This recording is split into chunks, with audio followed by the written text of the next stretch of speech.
আসসালামু আলাইকুম সবাইকে আমার নতুন ভিডিওতে স্বাগতম। আজকে আমরা ৮.৩ এর অনুশীলনীর ৮ এর গ এবং ঘ অঙ্কটা করার চেষ্টা করব।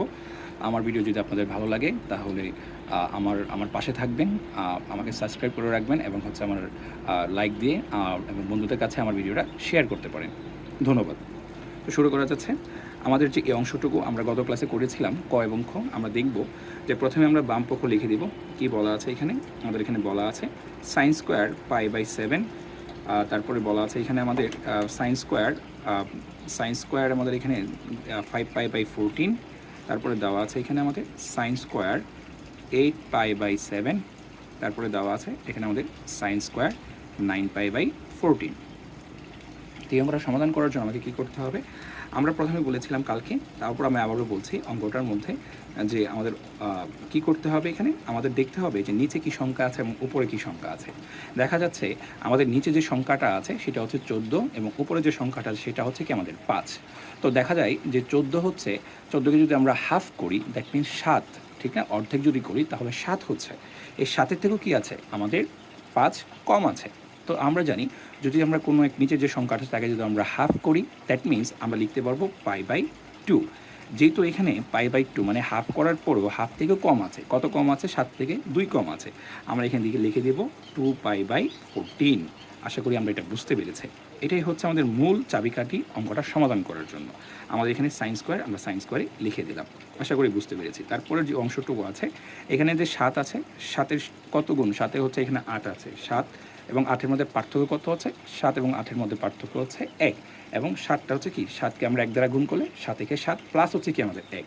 এবং আমাদের 1 গুণ যদি হয় তাহলে আমরা লিখতে পারি, 1 গুণ হলে লিখতে পারি আমরা পাই, লিখে দিলাম আমরা এখানে পাই। তো পাই প্লাস যেহেতু একটা বেশি আছে π/7 আমরা লিখে দিলাম। তারপরে আরেকটা যে অংশ আছে এটা হচ্ছে 9 এবং কি আছে আমাদের এখানে? আমাদের 14 আছে। এখন 9 এবং 14কে যদি আমরা লিখতে যাই, 9 এবং 2 আমরা দেখি যে আমাদের অর্ধেক যদি হয় 7, 14-এর অর্ধেক হয় 7, 7 থেকে 2 বেশি আছে। এবং অর্ধেক যদি হয় সেটা হবে কি? অর্ধেক হলেই কি হয়ে যাচ্ছে আমাদের এখানে? π/2। আর π/2 থেকে যেহেতু 2 বেশি আছে এখানে আমাদের 2π কি আমাদের এখানে 14 আমরা লিখতে পারবো।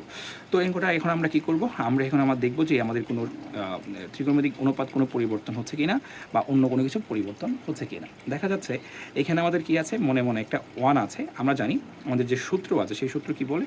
n π/2 প্লাস মাইনাস কি থিটা, সেটার উপর ভিত্তি করে কী হবে? এখানে আমাদের ত্রিকোণমিতিক অনুপাত পরিবর্তন হবে এবং আমাদের চিহ্ন পরিবর্তন হবে, ঠিক না? তো যেহেতু এখানে একটা মনে মনে 1 আছে, তার মানে একটা আমাদের বেজোড় সংখ্যা আছে এবং বেজোড় সংখ্যা থাকার কারণে সাইন হয়ে যায় কি? সাইন হয়ে যাবে আমাদের এখানে কস। তাহলে কস যেহেতু সাইন স্কোয়ার ছিল হয়ে যাবে কি? Cos square theta.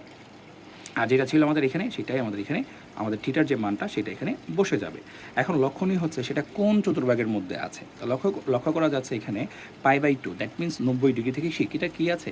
90 ডিগ্রি থেকে আমার এই কোণ থিটা কোণটা কম আছে। তার মানে সেটা আমার প্রথম চতুর্ভাগের মধ্যে অবস্থান করছে। প্রথম চতুর্ভাগের মধ্যে অবস্থান করার কারণে আমার এখানে সাইন কী হয়ে যায়? আমরা জানি প্রথম চতুর্ভাগের মধ্যে প্রত্যেকটা ত্রিকোণমিতিক অনুপাতের মান পজিটিভ। তো আমাদের এখানে সাইনও কী হয়ে যাবে? পজিটিভ হয়ে যাবে। দ্যাট মিনস আমরা এখানে পজিটিভ লিখতেই পারি।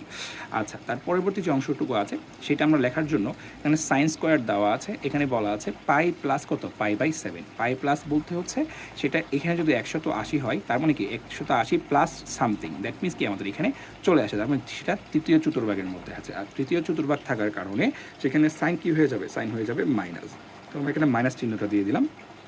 এবং যেহেতু এখানে কি আছে? পাই আছে, এই পাইটাকে আমরা লিখতে পারি কি? 2 × π/2।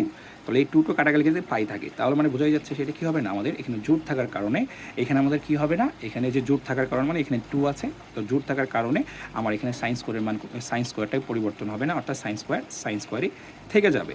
তাহলে সাইন স্কোয়ার π/7 থিটার মানটা আমরা লিখে দিলাম।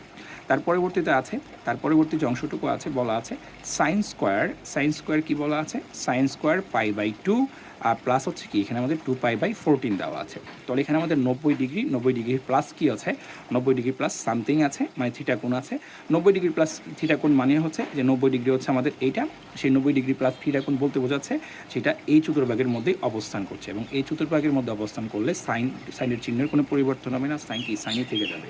সেক্ষেত্রে কী হবে? আমাদের এখানে সাইন স্কোয়ারে থেকে গেল আমাদের এখানে। আর দেখা যাচ্ছে আর একটা জিনিস, সরি, আমার একটু ভুল হয়েছে।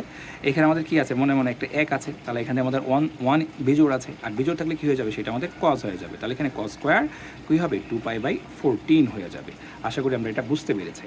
তার পরবর্তী দেখা যাচ্ছে এখানে আমাদের কি করতে হবে, এখানে আমাদের একটু অঙ্কের সমাধান করতে হবে, আমাদের এখানে 2 বানাইতে হবে। তো এখানে দেখা যাচ্ছে আমাদের সাইন স্কোয়ার π/7 আছে, এবং আমাদের এখানে কি আছে, আমাদের এখানে কজ স্কোয়ার, আমরা যদি এখানে 2 এবং 14কে কাটাকাটি করে কী হবে, আমাদের π/7 হয়ে যাবে।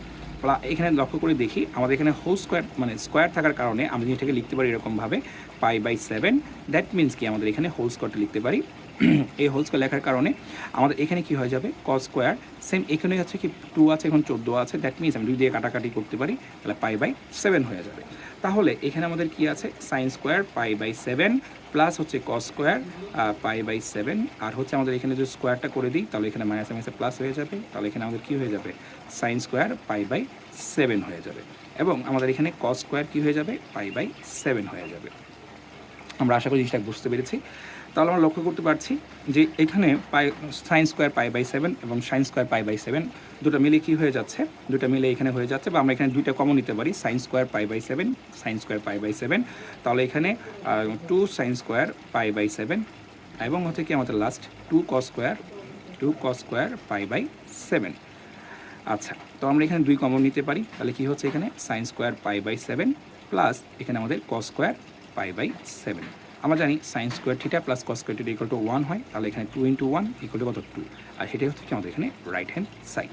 আশা করি আমরা অঙ্কটা খুব ভালো করে বুঝতে পেরেছি। তার পরবর্তী যে অংশটুকু আছে সেটা হচ্ছে আমাদের এখানে সাইন 7π/3 ইন্টু কজ 13π/6 মাইনাস হচ্ছে cos 5π/3 into sine 11π/6 equal to 1 প্রমাণ করতে হবে। সেটা বাম পক্ষ আমরা লিখে নিব। বাম পক্ষ সমস্যা কি লিখতে পারবো আমরা এখানে, সাইন 7π/3 কজ 13π/6 মাইনাস কজ 5π/3 এবং সাইন কি আছে, সাইন দেওয়া আছে আমাদের 11π/6 দেওয়া আছে। আমরা এটাকে সুন্দর করে আগের মতোই ভাঙবো। দেখি আমাদের 3 আছে এবং কি আছে, 7 আছে। 3 দ্বিগুণে 6 হয়, অর্থাৎ 3-এর দ্বিগুণ থেকে কি 1 বেশি আছে, এবং দ্বিগুণ যদি থাকে আমরা জানি 1 গুণ থাকলে হচ্ছে পাই, এবং দ্বিগুণ থাকলে হচ্ছে আমাদের 2π আমরা লিখে দিব, প্লাস কি আমরা লিখব π/আমরা 3 লিখব, এবং আমাদের এখানে যে কজ আছে সেই কজটাকে আমরা লিখে দিলাম। এখানে কি আছে, 6 আছে, 6-এর দ্বিগুণ কত, 6-এর দ্বিগুণ হচ্ছে 12, 6 দ্বিগুণে 12, 12 থেকে 1 বেশি আছে, দ্যাট মিনস কি আমাদের এখানে 2π প্লাস কি আমাদের এখানে π/6 আমরা লিখে দিতে পারবো। যদি আমরা এটাকে কি করি, আমরা যদি এটাকে যোগ করি তাহলে আমরা কী পাবো, এটাই পেয়ে যাবো। তোমরা হিসাব করে দেখতে পারো, সমস্যা নেই।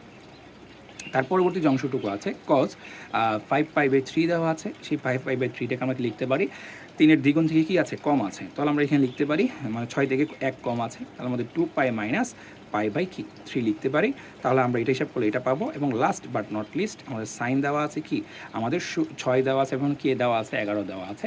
6 এবং 11-এর মধ্যে পার্থক্য কত, আমরা যদি চিন্তা করি 6কে দ্বিগুণ করলে হয় 12, 12 থেকে 1 কম আছে, এবং দ্বিগুণ যেহেতু করেছি তাহলে আমাদের এখানে 2π যেহেতু কম আছে মাইনাস চিহ্ন এবং কি π/6 আমরা বসিয়ে দিলাম।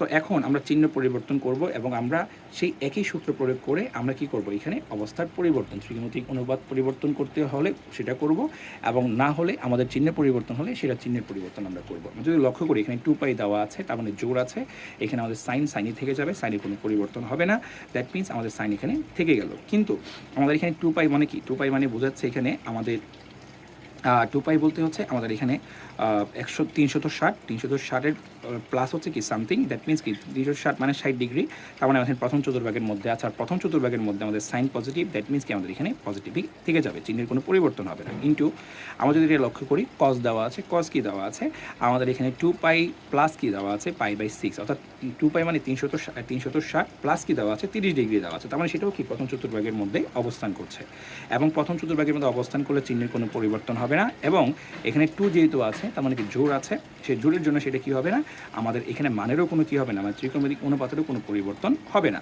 আমার এখানে মাইনাস দেওয়া আছে, মাইনাস আমরা জানি আমাদের এখানে দেওয়া আছে কি 2π মাইনাস π/3, 2π মাইনাস π/3 যদি আমরা হিসাব করি তাহলে এখানে আমাদের কি আছে 360 থেকে কি আছে আমার 60 ডিগ্রি কম আছে, দ্যাট মিনস এখান থেকে কি আছে আমার কিছুটা কম আছে, তার মানে সেটা চতুর্ভাগ আমাদের চতুর্থ চতুর্ভাগের মধ্যে আছে, যেখানে কি কস হচ্ছে পজিটিভ, সেখানে আমাদের চিহ্নের কোনো পরিবর্তন হবে না। আবার এখানে 2 যেহেতু আছে মানে জোড় সংখ্যা আছে, কজও কি হবে না, পরিবর্তন হবে না, তাহলে কি কস π/3 হয়ে যাবে। আবার এখানে লক্ষ্য করি আমরা সাইন দেওয়া আছে 2 পাই দেওয়া আছে -π/6 দেওয়া আছে। তার মানে কি আমাদের এখানে 360 থেকে কী আছে 30 ডিগ্রি কম আছে, তার মানে সেটাও চতুর্থ চতুর্ভাগের মধ্যে অবস্থান করছে। কিন্তু সেখানে কি আমাদের সাইন কি পজিটিভ? না, সাইন কি, সাইনটা হচ্ছে নেগেটিভ। সেই নেগেটিভের ক্ষেত্রে কী হবে, এখানে একটি মাইনাস চিহ্ন চলে আসবে। আর যেহেতু এখানে 2 আছে, তার মানে কি সেটা পজিটিভ আছে, এখানে সাইনটা পরিবর্তন হবে না, অর্থাৎ সাইনই থেকে যাবে। সেক্ষেত্রে আমাদের সাইন কী হবে, এখানে আমাদের π/6 বসে গেল। তাহলে আমরা এখানে একটা ব্রেকেট দিতে পারি, কারণ কি প্রত্যেকটা গুণ হিসাবে আছে। তাহলে এখানে আমাদের সাইন π/3 এবং কস কি আমাদের π/6 মাইনাস কত আমাদের কস π/3। এই যে মাইনাস, এই মাইনাস গুণ হয়ে যায় কী হয়ে যাবে আমাদের প্লাস হয়ে যাবে, এবং হয়ে যাবে কি আমাদের এখানে সাইন π/6 হয়ে যাবে। এখন আমরা জানি যে আমাদের সাইন হচ্ছে আমাদের 60 ডিগ্রির মান কত, এবং কস হচ্ছে আমাদের 30 ডিগ্রির মান কত। এখানে আমাদের কস 60 ডিগ্রির মান কত এবং সাইনের কি আমাদের 30 ডিগ্রির মান কত। আমরা জানি আমাদের এখানে সাইন আমাদের এখানে যে 60 ডিগ্রি মান আছে সেটা হচ্ছে কত আমাদের √3/2। তারপরে এখানে আমাদের কস যে 30 ডিগ্রি আছে তার মান হচ্ছে কত, তার মান হচ্ছে আমাদের 30 ডিগ্রি √3/2। তার পরবর্তীতে আমাদের এখানে যে কস হচ্ছে 60 ডিগ্রি মান আছে সেটা কত আমাদের হাফ। এবং আমরা জানি আমাদের সাইনে যে আছে সাইনে হচ্ছে আমাদের 30 ডিগ্রি আছে, সেটার মান কি আমাদের হাফ। তো আমরা খুব সহজে এখান থেকে কী করতে পারি, ক্যালকুলেশন করতে পারি। হাফ 3 টোয়েন্টি কত হবে আমাদের 3 হবে, আর নিচে কত হবে 2 দুগুণে 4 হয়ে যাবে, এবং আমাদের এখানে 1 আর নিচে কত আমাদের 4 হয়ে যাবে। তাহলে আমরা যদি লক্ষ্য করি দেখি, তাহলে আমাদের এখানে কী হচ্ছে, এই √3 এবং √3 গুণ করলে কী হয়ে যায় 3 হয়ে যায়, প্লাস কি আমাদের এখানে 1 আর নিচে কত আমাদের এখানে, আমরা যদি লসাগু নিয়ে নিই একবারে করে দিই, লসাগু নিয়েছি 4 এবং আমরা উপরে গুণ করেছি কত 3 এবং প্লাস 1 নিয়েছি, তার মানে কি আমাদের এখানে 4/4 ইকুয়াল টু কত 1, যেটা কি আমাদের ডান পক্ষের সমান। দ্যাট মিনস কি আমাদের এটা রাইট হ্যান্ড সাইডের সমান হয়ে গেল। আশা করি আমরা খুব সহজেই, এবং এই অঙ্ক জাতীয় যে অঙ্কগুলো দিবে পরীক্ষার হলে, আমরা খুব সহজেই এই টেকনিকটা ব্যবহার করে অঙ্কের সমাধান করতে পারবো। খুব সহজে এই অঙ্কগুলো সমাধান করা যায়, একটু যদি ঠান্ডা মাথায় বোঝা যায় তাহলে আমরা এই অঙ্কগুলোকে খুব সহজে কী করতে পারবো, ক্র্যাক করতে পারবো। আর সবথেকে বড় কথা হচ্ছে, আমার ভিডিওতে যারা এখনও বুঝতে পারোনি তারা 1-2বার ভিডিওটা দেখে ইনশাল্লাহ তোমরা সেই অঙ্কগুলো সুন্দর করে বুঝতে পারবে। ধন্যবাদ সবাইকে।